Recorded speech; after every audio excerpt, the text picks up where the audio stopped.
सदगुरु महर्षि में ही परमहंस जी महाराज के मधुर संस्मरण मौन रहने का लाभ, जो मौन रहते हैं मौन रहने का लाभ। श्री सदगुरु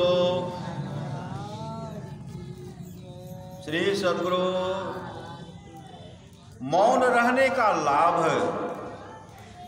एक धोबी का गधा चारे के अभाव में दुबला पतला हो गया था। धोबी को एक दिन कहे सिंह की खाल मिल गई। उसने सोचा कि सिंह की खाल गधे को पहनाकर रात में किसी के खेत में छोड़ दूंगा तो वह फसल खा खाकर मोटा ताजा हो जाएगा। खेत का रखवाला सिंह समझकर उसे डर के मारे भगाएगा नहीं। धोबी हर रात ऐसा ही करने लगा। श्री सदगुरु धोबी हर रात ऐसा ही करने लगा। एक रात सिंह की खाल उठाया हुआ वह गधा किसी के खेत की फसल चल रहा था। उसी समय उसे दूर में अन्य गधे के बोलने की आवाज सुनाई पड़ी। उसकी आवाज सुनकर यह गधा भी रेंकने लगा। फिर क्या था, इसकी आवाज सुनकर रखवाला समझ गया कि यह सिंह नहीं गधा है। फिर तो उसने इसे पीट कर मार ही डाला। श्री सदगुरु पीट कर मार ही डाला। मौन रहने से बहुत से कार्य सफल हो जाते हैं। ज्यादा बोलना ठीक नहीं। जब तक आदमी बोलता नहीं तब तक उसकी मूर्खता या विद्वता का पता नहीं चलता। अधिक बोलने से मुंह से कभी ऐसी भी कोई बात निकल जाती है जिसके लिए हमें पछताना पड़ता है। मौन रहना नम्रता का भी लक्षण है। जो कम बोलता है उसके साथ किसी का विवाद भी नहीं होता। जो बोलेगा इन्हें विवाद कैसे शिकायत के लिए होगा। जो कम बोलता है उसके साथ किसी का विवाद भी नहीं होता है। उसके मुंह से सत्य और अहंकार पूर्ण वचन भी नहीं निकलता है।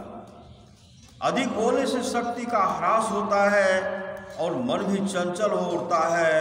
जब ध्यान में अधिक समय लगाने वाले को तो अनिवार्य रूप से मौन रहना ही पड़ेगा या कम बोलना ही पड़ेगा।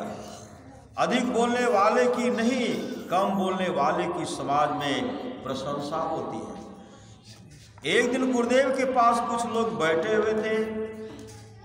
उनमें से एक आश्रम वासी थे। वे बिना विराम लिए लोगों से बातचीत किए जा रहे थे। गुरुदेव को उनका लगातार बोलना अच्छा नहीं लगा। उन्होंने उन्हें डांटते हुए चुप रहने के लिए कहा और उपस्थित दूसरे एक आश्रम वासी की ओर इशारा करते हुए बोले, देखो यह कुछ बोलता है, मेरे पास चुपचाप रहता है। दूसरे दिन व्हील चेयर में बैठकर गुरुदेव टहल रहे थे। कुछ लोग उनके पीछे पीछे टहल रहे थे। उनमें से एक आश्रम वासी भी थे जो बहुत बढ़ चढ़कर बातें कर रहे थे। गुरुदेव ने उनसे कहा कि तुम क्या बोलते हो? अमुक पढ़ा लिखा है, वह बोले तो कुछ हो सकता है। तीसरे दिन की बात है। श्री सदगुरु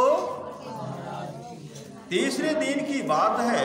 एक आश्रमवासी ब्रह्मचारी गुरुदेव के सामने जोर जोर से हंसकर बोल रहे थे। गुरुदेव ने कहा कि तुम्हारा विवाह हुआ रहता तब तुम्हारी सारी हंसी निखल जाती। श्री सदगुरु महाराज की जय।